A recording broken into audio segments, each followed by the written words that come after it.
우리 오늘은 로마서 강의 6번째 시간인데요. 한번 제목을 따라해 보시죠. 하나님의 진리를 거짓으로 바꾸어. 저희가 이제 6번째 시간 로마서 갔는데 오늘까지 하면 드디어 이제 1장 끝납니다. 길고도 험한 1장의 6번째 시간인데요. 우리 지난 시간의 이야기들을 한번 잠깐 정리를 해보고 오늘 이야기로 이제 넘어가겠습니다. 하나님께서 예수 그리스도를 통해서 이제 우리에게 구원을 주신다. 근데 그 구원은 과거에도 구원을 받았고 지금도 구원을 받고 있고 미래도 구원을 하실 것이다. 여러분 기억나세요? 16절 17절에 있었던 이야기입니다. 근데 그 구원이라는 것은 왜 가능하냐? 복음을 선포하는 자리에 늘 하나님의 의가 나타나기 때문이다. 우리가 거기까지 봤습니다. 그리고 이제 18절에 들어가게 되면 거기에 생략된 하나의 수사적인 질문이 하나 있는데 그건 뭐냐면, 그런데 왜 하나님의 의라는 것이 우리에게 필요하냐? 왜 하나님의 의가 필요하냐? 달리 말하면 왜 내가 구원을 받아야 되냐? 내가 어딘가에 갇혀서 사는 것도 아니고 나는 아무 문제가 없는데 왜 하나님의 구원이라는 게 필요하냐? 이런 질문을 던지는 거예요. 그랬더니 18절에 바울이 뭐라고 대답을 하냐면, 하나님의 진노가 하늘로부터 나타나기 때문이다. 그리고 그 하나님의 진노는 결국 모든 사람을 사망에 이르게 할 것이다. 우리가 그런 이야기를 지난주에 나눈 거죠. 그렇죠? 이 하나님의 진노, 하나님의 의로우심, 하나님의 구원을 받지 않으면 하나님의 진노 아래에 있는 사람들은 이미 진노 아래 있었고 지금도 진노 아래 있고 그리고 마지막 때에 하나님의 진노로 완전히 망하게 될 것이다. 그러니 하나님의 구원이 어떻게 되는 거예요? 구원 받았고 받고 있고 완벽하게 받을 것이다. 이 3시제로 1:1 대칭을 이루고 있다. 우리가 이 이야기까지 함께 나눴습니다. 기억나시죠? 그러면 이 하나님의 진노 아래에 있는 사람들은 누구냐? 어느 한 민족이나 어느 한 인종만이 아니라 모든 사람이 하나님의 진노 아래에 있다라는 우리 그 이야기까지 함께 나눴어요. 그러니까 모든 사람이 하나님의 진노 아래에 있는데 왜 그러면 하나님 진노 아래에 있느냐? 하나님께서 하나님 되심을 알면서도 그 하나님을 예배하지 않았기 때문에, 그 하나님께 감사하지 않았기 때문에 하나님의 진노 아래에 있다. 이게 핵심이었죠. 그러면 이방 사람들은 뭐라고 질문한다 그랬습니까? 우리는 그런데 하나님 모른다. 나는 이방인이기 때문에 율법을 받은 적도 없고 이스라엘의 하나님을 모른다. 여호와 하나님을 모른다. 그랬더니 바울은 뭐라고 이야기하냐면, 핑계 대지 마라. 온 세상 피조물이 다 하나님의 작품이기 때문에 하나님의 포이에마, 예술가이신 하나님의 그 오묘한 정신이 그 속에 들어있기 때문에 피조물들의 그 자연의 법칙 속에 거기에 하나님의 모든 이 뜻이 그리고 하나님의 정신이 깃들어 있다. 그러니 나 자신을 보고 온 세계 피조물을 보면서도 하나님을 모른다고 핑계댈 수 없다. 우리가 이런 이야기 나눴죠. 특별히 우리 자신이 하나님의 피조물이라는 거, 내가 하나님의 형상대로 지음 받았다는 거, 그렇기 때문에 우리는 우연히 만들어진 존재가 아니고 하나님의 작품이다. 그렇기 때문에 내 속에 하나님의 그 어떤 오묘한 그런 정신이 깃들어 있다는 거예요. 그런데 사람들이 그렇게 내가 하나님의 뜻대로 지음 받았다는 것을 알면서도 도리어 그것을 뭘로 바꿔버려요? 썩어지지 아니할 하나님의 영광을 썩어질 기어다니는 짐승들과 사람의 모습과 우상으로 바꿔버리더라는 거예요. 이게 하나님의 진노 아래에 있는 모습이다. 그래서 하나님이 어떻게 하시냐? 그 하나님의 진노 아래에 있는 그들이 그냥 멋대로 살아라고 어떻게 하는 겁니까? 내버려 두셨다. 내버려 둬버렸다. 그 내버려 둠으로 인해서 인생들은 모두가 다 하나님의 진노 아래에 있다라는 거예요. 그래서 하나님의 구원이 필요할 수밖에 없다라는 거죠. 오늘은 그 내버려둠을 당한 인생들의 실체를 훨씬 더 자세하게 보여주는 겁니다. 그래서 이 내용은 참 설교하기가 영 껄쩍지근합니다.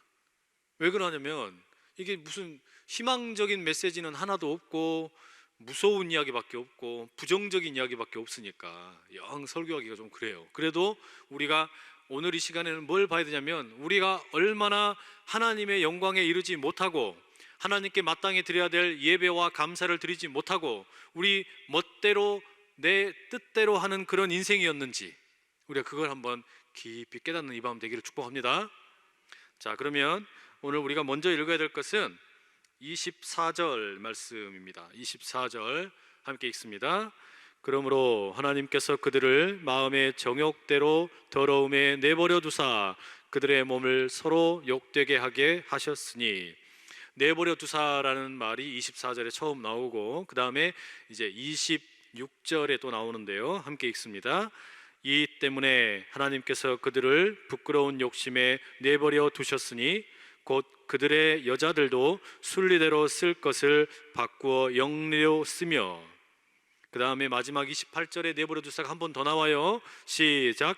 또한 그들이 마음에 하나님 두기를 싫어하며 하나님께서 그들을 그 상실한 마음대로 내버려 두사 합당하지 못한 일을 하게 하셨으니. 자, 하나님께서 이렇게 하나님의 진노 아래 있는 사람들을 다 내버려 둔 겁니다. 그런데 도대체 그 내버려 두었다라는 것의 초점이 뭡니까?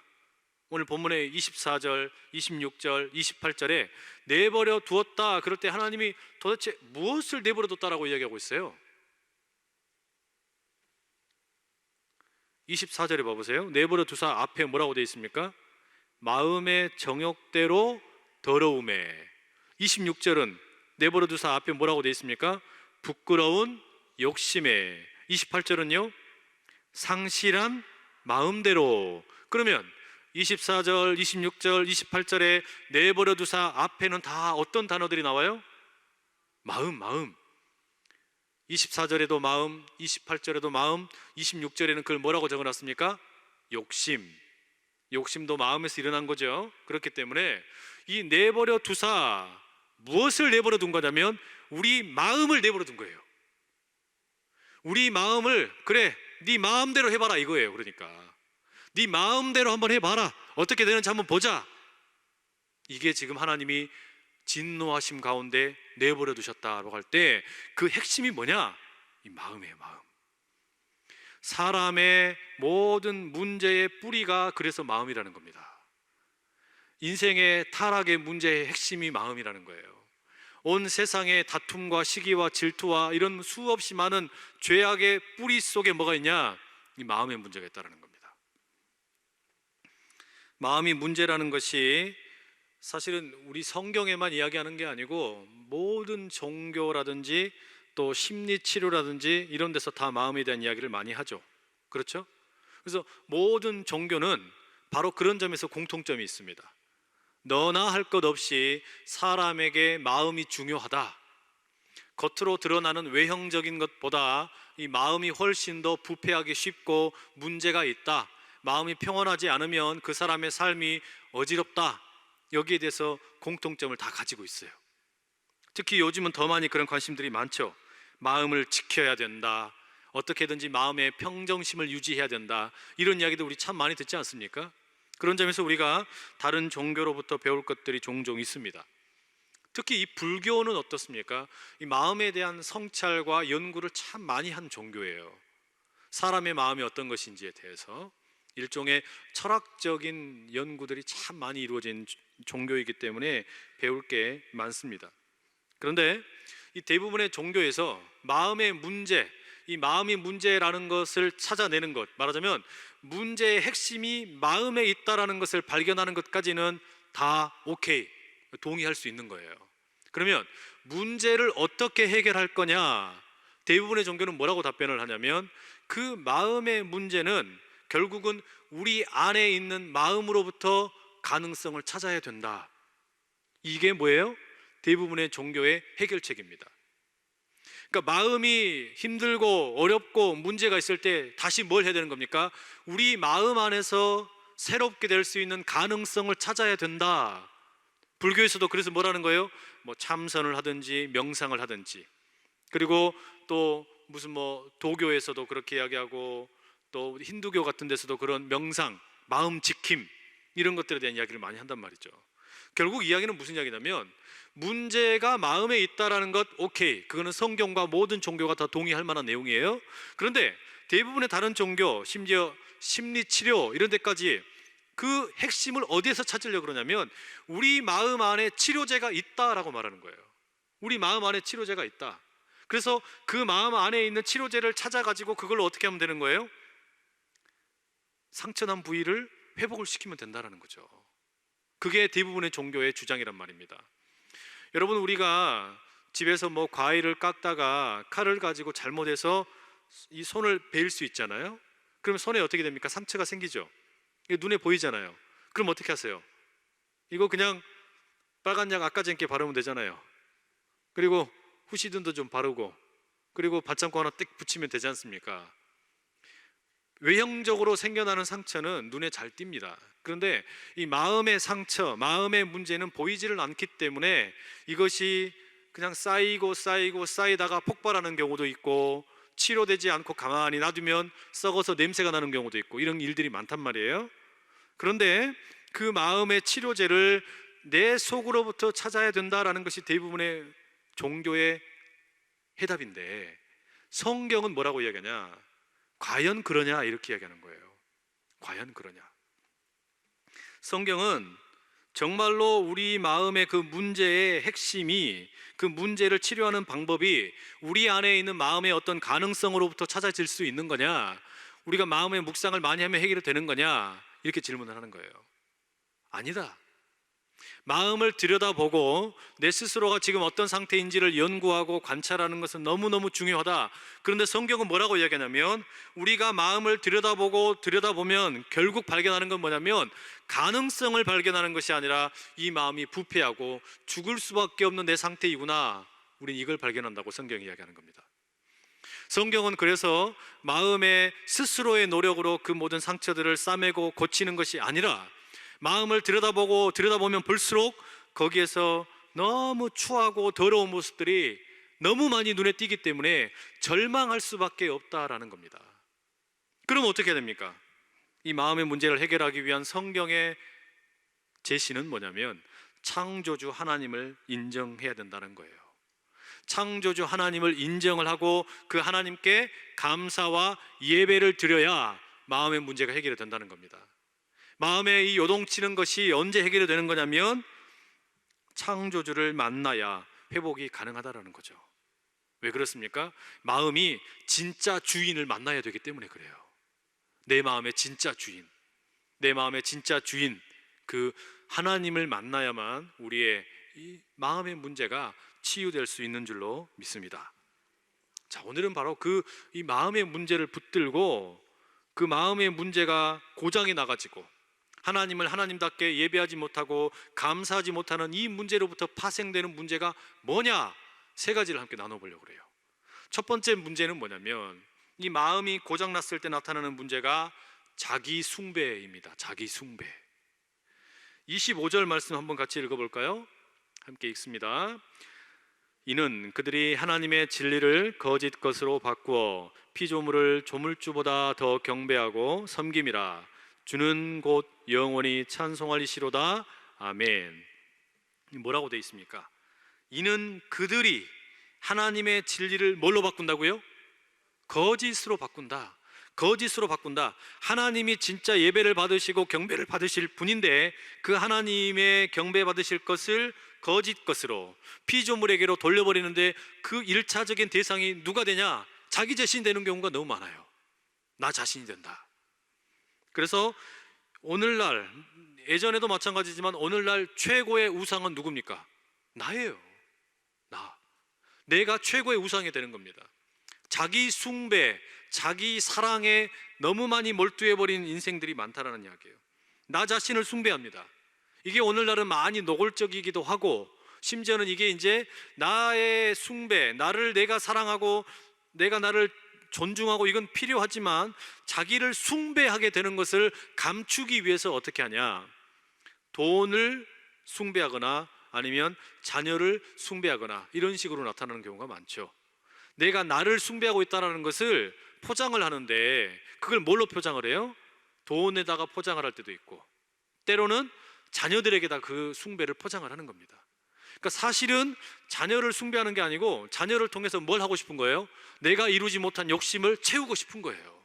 그게 뭡니까? 자기 숭배라는 거죠. 그러면 뭡니까? 그게 바로 자기 우상이 되는 겁니다. 나의 우상이 되는 거예요. 그 뿌리 속에 나를 숭배한다 이런 말이죠. 아주 이기적인 발상이 되는 겁니다. 그 영국의 이 과학자 중에 대표적인 무신론자이면서 유전과학에 있어서 아주 권위자인 이 무신론의 아주 대표적인 인물이라고 할 수 있는 사람이 리차드 도킨스라는 사람이 있습니다. 이 사람이 쓴 책 중에 The Selfish Gene이라는 책이 있어요. 이기적인 유전자라는 책입니다. 무슨 이야기를 하냐면 사람들이 유전자를 부모의 세대로부터 이렇게 물려받게 되잖아요. 그런데 유전자가 이렇게 물려받게 되는 걸 가만히 보니까 어떻게 되냐?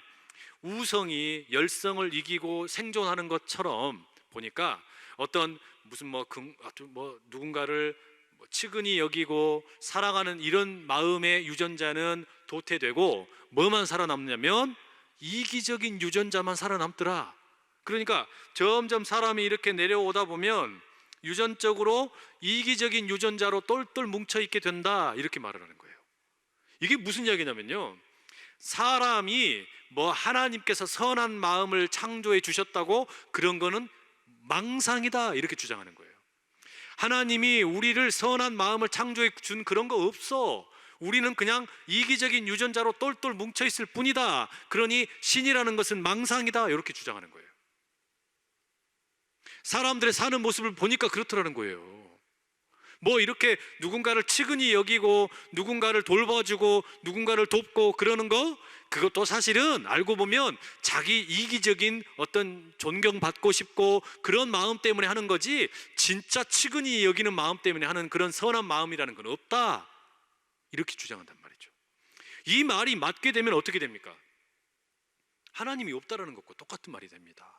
하나님께서는 우리에게 선한 마음을 지으셨는데 그런 거는 허상이다. 사람은 오로지 이기적인 유전자로 물려받아서 지금까지 내려왔을 뿐이다 이렇게 얘기한단 말이에요. 그러지 않겠습니까? 이게 무신론자가 하는 이야기예요. 그러니까 만약에 이런 맥락이라 그러면 마음을 치유한다, 내 마음을 내가 돌봐야 된다, 이것도 다 뭐예요? 아주 지극히 이기적인 행동이라는 거예요. 자기가 힘들기 싫으니까 어쩐다는 겁니까? 자기 마음을 자기가 돌보는 그런 데 관심을 갖고 다른 사람은 별로 관심 안 갖고 이런다는 거죠. 그런데 로마서는 그렇게 이야기하지 않습니다. 성경은 그렇게 이야기하지 않는 거예요. 성경은 뭐라 그럽니까? 성경은 계속해서 분명하게 이야기하는 게 있어요. 그 리차드 도킨스의 말이 일부분은 맞을 수 있습니다. 뭐냐? 사람들의 지금 겉으로 드러나는 사람들의 지금 모습은 그 셀피시 지인의 영향을 받고 있는 게 맞을 수도 있는 거예요. 이기적인 유전자로 똘똘 뭉쳐있는 게 지금 그 모습으로 드러나고 있을 수도 있는 겁니다. 그러나 그것이 본래 하나님이 안 계셔서 그런 게 아니고, 하나님께서는 본래 우리를 선한 마음으로 만드셨는데 마음속에 선한 그 어떤 마음가짐을 집어넣어 주셨는데, 우리가 에덴 동산에서 아담과 하와 이후에, 타락 이후에 온 인류가 하나님의 진노 아래 있게 되면서 어떻게 된 겁니까? 그런 이기적인 마음으로 나가버렸다는 거죠. 그게 성경의 지금 가르침이에요. 바울의 이야기도 지금 그거라는 말이죠. 이게 그러니까 우리가 이 마음이 타락함으로 인해서, 이 마음의 문제로 인해서 나타나는 첫 번째 문제가 이겁니다. 첫 번째 문제, 자기 숭배. 두 번째, 그러면 이 마음을 통해서 자기를 숭배하는 사람들이 나타나게 되는 두 번째 문제는 뭐냐? 다른 사람을 나의 욕망을 채우기 위한 도구로 삼습니다. 모든 사람은 이 이기적인 유전자에 자기가 똘똘 뭉쳐있기 때문에 다른 사람들은 다 뭐냐? 인격적인 존재가 아니에요. 그럼 뭡니까? 내 욕망을 채우기 위한 도구가 되는 겁니다. 사람이 다. 이 마음이 회복이 되지 않으면, 마음의 문제가 해결되지 않으면 모든 사람은 다 나의 욕망의 도구일 뿐이다 이거예요. 그게 지금 바울의 고발입니다. 그런데 그 첫 번째 도구화 되는 게 뭐냐? 성적인 문제예요.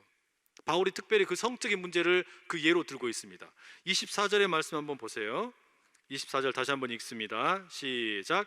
그러므로 하나님께서 그들을 마음의 정욕대로 더러움에 내버려 두사 그들의 몸을 서로 욕되게 하게 하셨으니, 마음의 정욕대로 내버려 두었으니까 자기 숭배, 자기를 예배하는데 똘똘 뭉쳐있는 사람들은 상대방을 대하면서 어떻게 되냐? 자기 욕망을 추구하는 어떤 그 도구로 삼는단 말이에요. 그런데 그것이 잘 나타나는 것이 어디냐면은 성적인 문제더라 이 말이에요. 그래서 서로의 몸을 욕되게 한다 이 말이죠. 이것은 어떤 그 성적인 문제가 뭐 성매매가 됐든 성폭력이 됐든 동성애가 됐든 간음이 됐든 그런 모든 성적인 문제들에 바로 그런 것이 나타난다는 거예요. 내 욕망의 도구로 상대방을 이용해 버린다.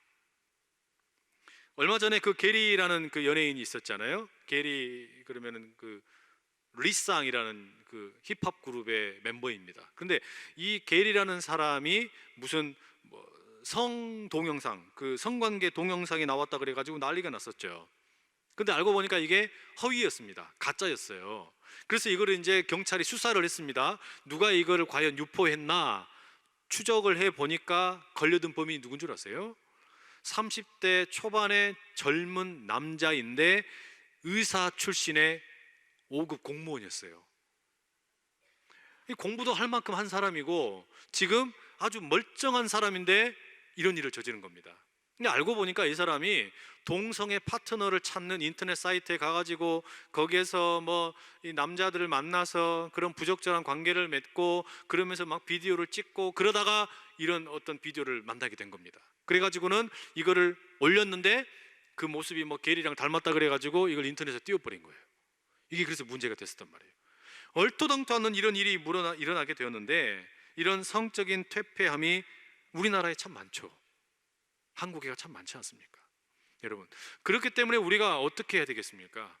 이 성적인 문제로 인해서 누군가를 나의 욕망의 도구로 삼아버리는, 자기를 숭배하기 때문에 나타나는, 누군가를 인격적인 대상으로 받아보지 않고 나의 욕망의 도구로 세워버리는 이것이 가정마저도 무너뜨리고 있다는 말이에요. 가정마저도 이것을 무너뜨리는 가장 커다란 어떤 그 사탄의 도구가 바로 이런 성적인 문제 아닙니까?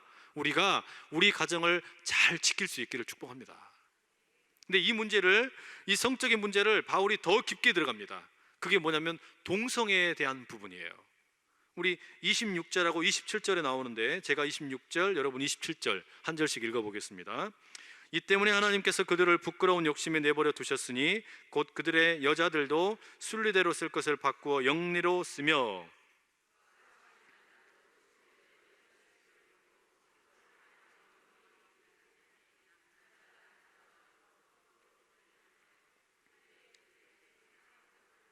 그들 자신이 받았느니라. 동성애에 대한 이 성경의 어떤 그 평가 가운데 가장 분명하고도 가장 적나라하게 비판하는 구절이 이 구절입니다. 로마서 1장의 26절, 27절. 동성애에 대한 언급이 성경에 그렇게 많지 않습니다. 그런데 가장 심각한 것이 이 구절이에요. 가장 아주 날카롭게 비판을 하죠. 우리나라에서는 아직은 동성애가 그렇게 커다란 이슈가 되지 않았지만 선진국에서는 이 동성애 문제가 아주 뜨거운 감자였죠. 지금도 물론 뜨거운 감자이긴 하지만 이미 많이 좀 지나가 버린 그런 느낌이 좀 있습니다. 제가 미국과 캐나다에서 이렇게 공부를 할 때 동성애자들이랑 같이 공부도 했어요. 옆에서 멀쩡하게 생겼습니다. 생긴 것도 멀쩡하고 뭐 하는 짓도 다 똑같아요. 그런데 동성애자들이 어떤 일이 지금 있는 거냐면 소위 말하는 주류 신학 교단에서 대부분 다 동성애자에게 안수를 주는 것이 다 통과가 되어 버렸습니다. 미국 장로교, 우리나라에 선교를 했던 미국 장로교도 그렇게 되었고 캐나다 장로교, 거기도 이제는 연합교회가 되었고 또 뭐 이렇게 되긴 했지만 여하튼 동성애 문제, 동성애 안수를 주는 거 아무 문제가 되지 않게 됐습니다. 심지어 미국에서도 얼마 전에 오바마 대통령이 동성애 결혼에 대해서 합법적으로 처리를 해버렸죠. 그래서 이게 이제 커다란 이슈가 되었단 말입니다. 그런데 우리나라는 아직 이제 이게 그래도 괜찮은 편인데 동성애 그러면 사람들이 아주 두 가지 극단으로 생각하는 경향이 있어요. 하나는 뭐냐면 동성애에 대해서 옹호하는 사람들은 이런 성경의 표현들이 다 하나님이 동성애자들을 무시하거나 싫어하는 것이 아니라 오히려 이것이 동성애자들을 보호해 주는 그런 표현이다, 이렇게 받아들이는 사람들이 있습니다. 그런가 하면 또 한편에서는 뭐라고 그러냐면 동성애를 극악무도한 범죄로 생각하는 분들도 있어요. 동성애자들은 다 벌레처럼 죽여야 된다라고 이렇게 주장하는 분들도 있습니다. 이 두 개의 주장이 다 상당히 문제가 좀 있습니다. 일단 동성애는 하나님이 괜찮다고 했다. 동성애는 마치 우리가 남자가 여자를 좋아하고 여자가 남자를 좋아하는 것처럼 남자가 남자를 좋아하는 것도 창조의 질서에서 별 문제가 되지 않는다, 이렇게 주장하는 사람들도 있어요. 그거는 논의의 가치가 별로 없는 것 같아서 일단 뒤로 해놓고, 우리나라 상황에서는요, 두 번째 문제가 오히려 더 심각합니다. 뭐냐면 동성애자를 벌레 보듯이 하는 것. 그러니까 동성애자를 그냥 전혀 상종하지 말아야 될 대상처럼 여기는 거. 동성애자는 지금 우리 사회에서는 마치 뭐와 똑같은 거냐면 옛날 이스라엘 시대의 나병 환자들처럼 취급받고 있는 거죠. 나병 환자들처럼. 나병 환자들 그러면 어떻게 됩니까? 언터처블이에요. 손댈 수가 없어요. 손대면 어떻게 됩니까? 내가 부정해지니까 손도 못 대는 겁니다. 근데 우리가 지금 동성애자 그랬을 때 거기에 대한 어떤 이해가 별로 없단 말이죠. 그러니까 그 사람들은 상종을 해서는 안 되는 사람. 근데 그렇게 생각하면 곤란한 게, 동성애자도 우리가 구원받아야 될 죄인 아닙니까? 동성애자도 우리가 깨어나야 될 죄인입니다. 그래서 그들도 주의 복음을 듣고 돌이켜질 수 있도록 우리가 도와야지, 그들이 그냥 벌레처럼 이렇게 그냥 우리가 무서워하는 그런 대상으로 보면 안 된단 말이죠. 그러니까 막연한 두려움이 아니라 알 건 알아야 된다, 이런 이야기죠. 여하튼 그러면 왜 바울이 지금 여기에서 이 성적인 관계, 성적인 문제의 타락, 이것을 언급을 하다가 동성애를 언급했느냐? 그 이유는 이 동성애가 가장 분명하게 하나님을 예배하지 않고 하나님을 경배하지 않고 하나님께 감사하지 않은 대표적인 범죄이기 때문에 그렇습니다. 이 이야기는요, 동성애를 하면은 하나님의 진노를 받는다라는 말이 아니고 하나님의 진노 아래에 있는 사람들의 어떤 증거 가운데 하나가 동성애라는 이야기예요. 이미 그러니까 하나님의 진노 아래에 이 세상 사람들이 있다라는 증거 가운데 하나가 뭐냐? 동성애다라는 말입니다. 그러니까 사람을 마음대로 내버려 뒀을 때 나타나는 결과 중에 하나가 뭐냐? 첫 번째가 아까 뭐라 그랬죠? 자기 숭배라 그랬잖아요. 둘째가 다른 사람을 내 욕망의 도구로 삼는데, 욕망의 도구로 삼는 그것이 성적인 것, 그 중에 특별히 동성애가 그런 것을 잘 보여준다는 말이에요. 보세요. 왜 그러면 동성애라는 것이 그 하나님의 내버려 두심의 대표적인 예가 되느냐, 증거가 되느냐? 우리가 창세기의 말씀을 거슬러서 좀 읽어볼 필요가 있습니다. 하나님께서 사람을 지으셨을 때 어떻게 지었는지 창세기 1장 26절에 보면 이런 표현이 나옵니다. 하나님이 이르시되 우리의 형상을 따라 우리의 모양대로 우리가 사람을 만들고, 이런 표현이 나와요. 그러니까 하나님께서 사람을 지으셨을 때는 뭘로 지으셨습니까? 하나님의 형상을 따라. 그러니까 우리의 모습 자체가 하나님과 닮은 꼴인 거죠. 이건 확실한 거예요. 그죠? 그 다음에 하나님이 1장 27절 28절에 뭐라고 하시냐? 27절을 제가 읽고 여러분 28절 한번 읽어보세요. 하나님이 자기 형상 곧 하나님의 형상대로 사람을 창조하시되 남자와 여자를 창조하시고,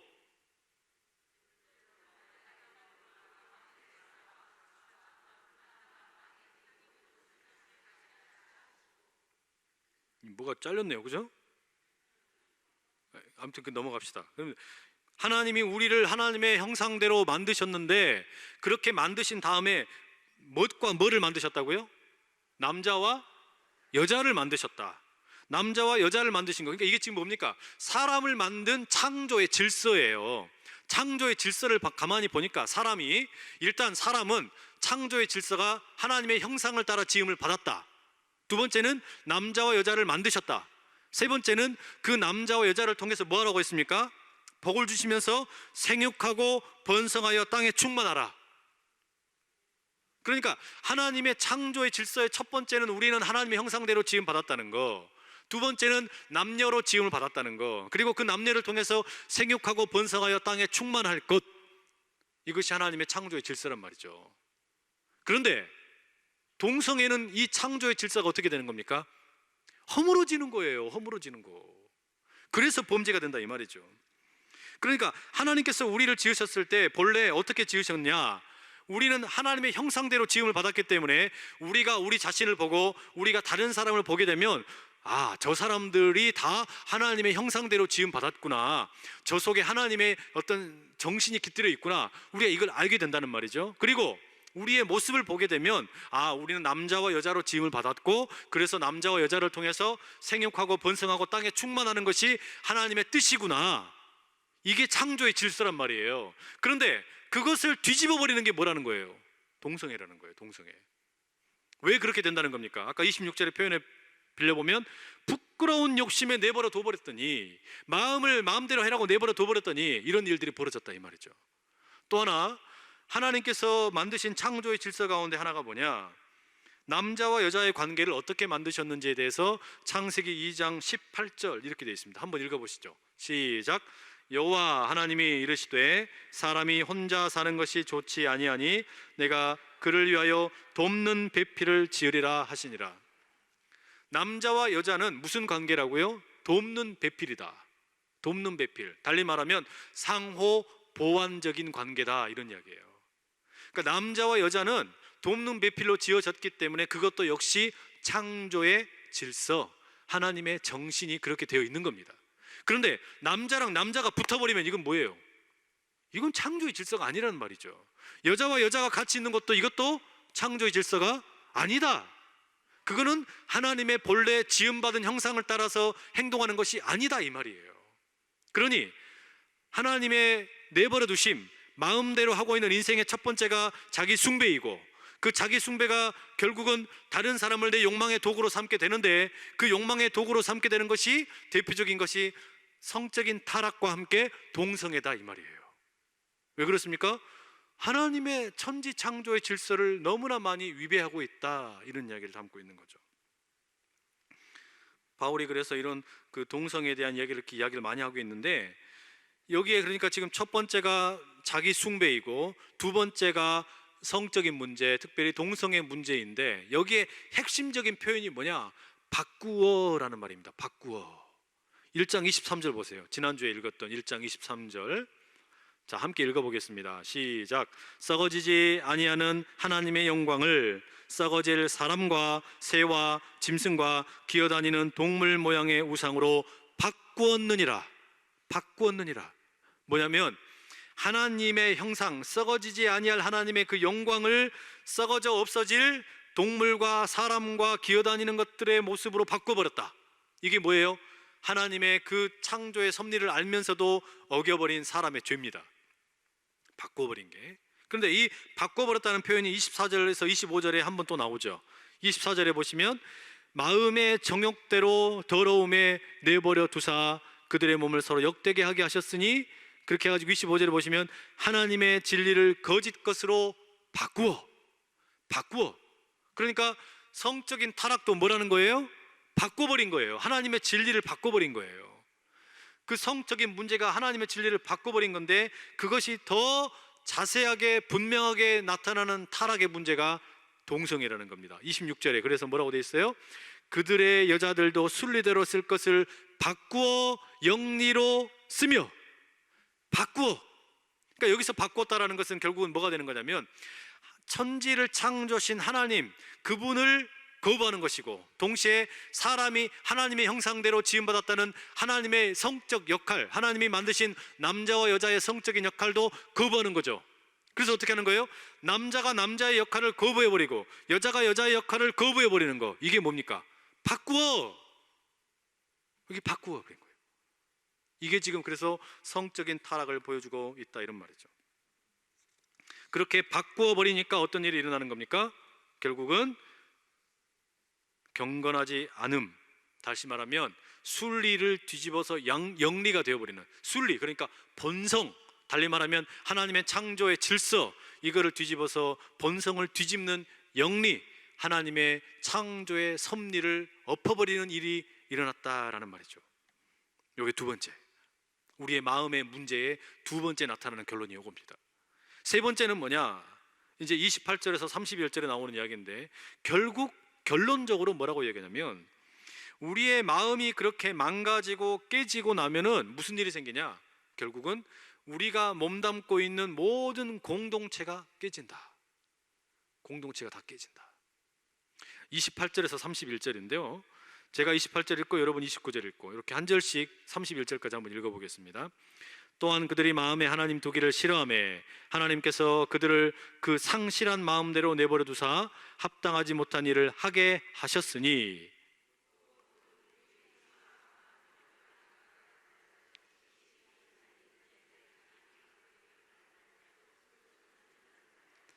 비방하는 자요, 하나님께서 미워하시는 자요, 능욕하는 자요, 교만한 자요, 자랑하는 자요, 악을 도모하는 자요, 부모를 거역하는 자요, 무자비한 자라. 여기에는 지금 그러니까 어떤 게 나온 겁니까? 악한 행위들의 목록이 나오고 있는 거죠. 이런 것이 못된 짓이다라고 언급이 되고 있는데, 이게 결국은 다 뭐냐면 관계가 깨어짐을 보여주는 거 아닙니까? 관계의 깨어짐. 근데 이 관계의 깨어짐이라는 것이 세 가지의 관계로 나누어 볼 수 있어요. 하나는, 첫 번째는 나와 나 자신과의 관계가 깨어지는 겁니다. 나와 나 자신의 관계. 두 번째는 나와 가장 가까이에 있는 사람, 가장 가까이에 있는 사람과의 관계가 깨어짐. 이를테면 부부관계, 이런 게 깨어지는 거예요. 세 번째는 그것이 확대되어서 더 커다란 공동체의 관계가 깨어짐을 말하는 거죠. 이게 지금 여기 언급되고 있는 이 29절에서 31절에 나오는 그 악한 행위들의 목록의 결국은 요약이라고 할 수 있습니다. 그러니까 무슨 일이 일어나는 겁니까? 이 마음의 문제가 해결이 되지 않으면 우선 나타나는 게 자기 숭배가 나타나게 되고, 둘째로는 다른 사람을 나의 욕망의 도구로 삼게 되니까 그것이 성적인 타락, 동성애와 같은 문제들이 나타나게 되고, 세 번째로는 결국은 공동체가 깨어지는, 관계의 깨어짐이 나타난다, 이런 말이에요. 이게 마치 뭐와 똑같은 거냐면 추운 날씨에 고슴도치들이 동굴 안에 있는 것과 비슷합니다. 고슴도치들이 추운 날씨에 동굴에 있으면 어떻게 될까요? 추우니까 어떻게 됩니까? 서로 이렇게 몸을 비비면서 가만히 좀 같이 있으려고 할 거 아닙니까? 그런데 같이 있다가 한 놈이 그만 가시를 확 세워버렸어요. 아파! 그러니까 상대방도 어떻게 해요? 가시를 확 찔러버리는 거예요. 그러니까 모이면 붙으면 어떻게 돼요? 서로 찔러가지고 피나고, 떨어지면 춥고, 모이면 찌르고, 떨어지면 춥고, 모이면 찌르고, 떨어지면 춥고, 이런 악순환이 계속 일어나는 거예요. 이게 말하자면 마음의 타락함과 마음이 내버려 두어졌을 때, 하나님에 의해서 내버려 둠을 당했을 때 나타나는 일이다, 이 말입니다. 하나님을 하나님됨으로 인정하지 않았을 때 우리의 삶이라는 것이 이렇다는 거예요. 하나님을 알지 못할 때 결국 우리는 마땅히 경배해야 할 그 하나님을 경배하지 않고, 감사를 드려야 될 그 하나님께 감사를 드리지 않고, 결국 그러므로 인해서 내가 나를 숭배하고, 그리고 다른 사람을 인격체로 받아들이는 것이 아니라 나의 욕망의 도구로 삼고, 그러다 보니 결국은 나도 아프고 너도 아프고, 떨어져 있으면 춥고, 결국은 공동체가 깨어지는 이런 일들이 비일비재하게 일어나게 된다. 결론적으로 32절 뭐라 그럽니까? 함께 읽습니다. 32절 시작. 그들이 이 같은 일을 행하는 자는 사형에 해당한다고 하나님께서 정하심을 알고도 자기들만 행할 뿐 아니라 또한 그런 일을 행하는 자들을 옳다 하느니라. 기가 막히죠. 바울이 얼마나 철저한 사람인지 알 수 있겠죠. 한번 줄줄이 다 세워놓고서 지금 뭐 하는 겁니까? 유죄를 때리고 있는데, 다 유죄를 지금 선포하고 있는데 빠져나갈 구멍이 없게 만들어버리는 거예요. 하나님의 진노 아래 있어 없어 이렇게 묻는 거죠. 하나님을 안다고 말할 수 있어, 모른다고 말할 수 있어 없어 이렇게 묻는 거예요. 단 한 사람도 핑계대지 못하게. 그래서 그 마음에 내버려둠을 당했을 때, 네 멋대로 해봐라, 네 마음대로 해봐라 했을 때 그 자기 숭배와 다른 사람을 내 욕망의 도구로 삼는 것과 결국은 공동체가 깨어지는 모습들을 열거해 주면서, 결국 이것의 모든 결론은 사형이라는 것을 알지 않느냐? 그런데 지금 너도 그렇게 하고 있고 다른 사람들도 그렇게 하는 것에 대해서 전혀 제지를 하지 않고 있으니 모두 다 망하자는 것밖에 되지 않느냐? 이렇게 얘기하는 거 아니에요. 어떻게 할까요? 다 이대로 죽어야 되겠냐 이거예요. 이제 바울의 이야기가 이대로 다 죽을까? 아니면 살 길을 내가 가르쳐 줄까? 이런 이야기죠. 여러분, 우리의 삶이 그랬던 거 아닙니까? 예수 그리스도를 만나기 전에 우리의 마음이 그랬던 거 아닙니까? 예수 그리스도를 실제로 만나기 이전에, 주님을 제대로 영접하기 이전에 우리의 삶이라는 것이 결국은 죽음의 길을 달려가는 인생이었다 이 말이에요. 마음이 깨어져 있는 채도 모른 채 그냥 앞만 보고 달려가다가 언제 어떻게 어떤 일이 일어날지 모르는 브레이크 없는 자동차 같은 삶을 살았던 게 우리의 인생의 모습은 아니었냐 이런 말이에요. 내 마음 깨져가지고 자기 자신만 계속해서 숭배하고 살지는 않았는지, 혹여 다른 사람의 인생을 나의 욕망을 채우기 위한 도구로 삼지는 않았었는지, 왜 이상하게 내가 들어가면 공동체가 아파하지는 않았는지, 내가 이상하게 들어가기만 하면 사람들이 힘겨워하고 어려워하지는 않았는지, 지금도 우리가 이걸 돌아봐야 된다 이 말입니다. 우리가 예수 그리스도의 보혈의 그 피값으로 구원을 받은 백성이라고 말하면서도 혹시 지금도 우리의 모습에 이런 모습이 있다면 돌이켜 회개해야 될 줄로 믿습니다. 내 모습에 지금도 그런 자기 숭배 외에 잘못된 자기 사랑에 빠져 있는 모습이 있다면 돌이키는 것이 은혜인 줄로 믿습니다. 내가 혹시라도 지금 잘못된 어떤 내 자기 사랑에 빠져가지고 다른 사람을 나의 욕망의 도구로 삼는 모습이 있었다면 철저하게 회개하고 돌이키는 이 밤 될 수 있기를 축복합니다. 혹시 지금 이 공동체 안에 거룩한 주의 몸된 교회 안에 공동체에 우리가 있으면서도 사람들이 나와 함께 있을 때 불편해하고 어려워하고 거기에서 갈등과 분노가 분쟁이 일어난다면 뭔가 문제 있는 거 아니냐 이 말이죠. 그게 정상적인 공동체일 수 있겠냐 이 말이에요.